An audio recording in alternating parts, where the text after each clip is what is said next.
और हिम्मत जब होता है तो बड़े बड़े किले भी फतह कर दिए जाते हैं संख्या कम होने पर।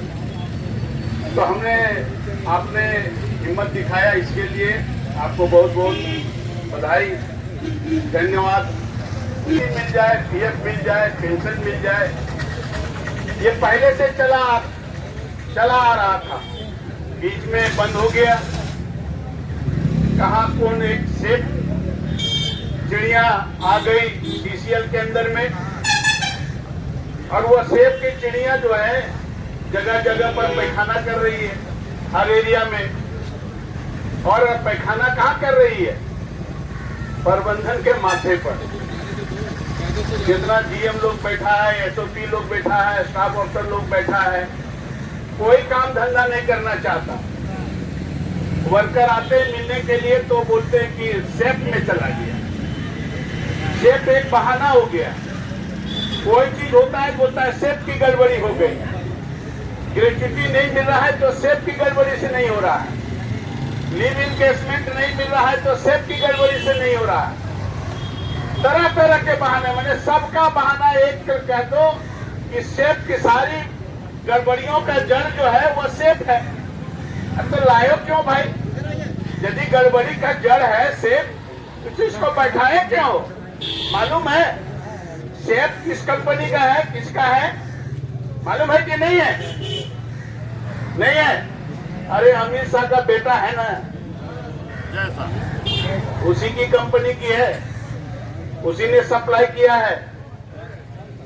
हजारों करोड़ का ठेकेदारी है इसमें, खाली मशीन का।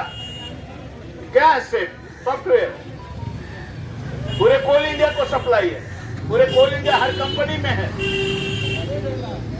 तो उसको खुश करने के लिए सेफ ले आए, तो प्रबंधन खुश करने में लगी हुई है भारत सरकार को, गृह मंत्रालय को, कोयला मंत्रालय को, मोदी जी को, और सारे काम धंधे निजी कंपनियों को देना होगा, समयबद्ध देना होगा, मजदूरों को समयबद्ध प्रमोशन देना होगा।